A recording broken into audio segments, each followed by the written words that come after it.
Bismillahirrahmanirrahim. Alhamdulillah, pada hari ini hari 16 Mei.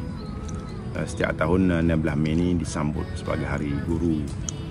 Sambutan ini sebagai mengenang jasa para guru yang telah pun banyak berjasa dalam mendidik anak bangsa, menjadikan mereka sebagai warga negara yang bertanggungjawab, berpendidikan, warga negara yang membina negara dan juga membina tamadun.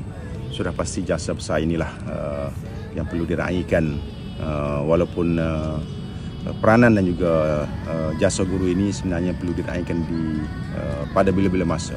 Tetapi ditetapkan satu hari, iaitu 16 Mei, untuk menjadikan hari ini adalah hari yang cukup istimewa kepada semua para guru.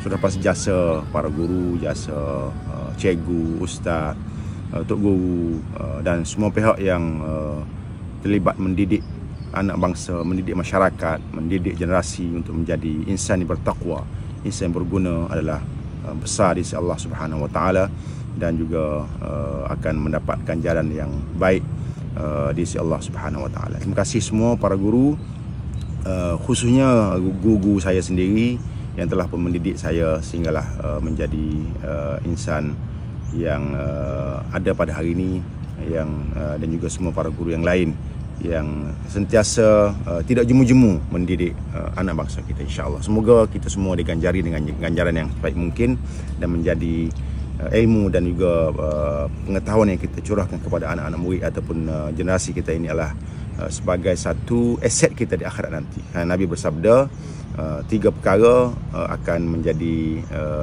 aset penting di akhirat nanti, antaranya ialah ilmu yang bermanfaat. Semoga ilmu yang kita curahkan ini adalah ilmu yang bermanfaat untuk diri anak-anak kita, generasi kita dalam membentuk negara yang bertamadun, dan kita semua dapat menerima ganjaran ini khususnya di akhirat nanti, insya-Allah. Terima kasih semua.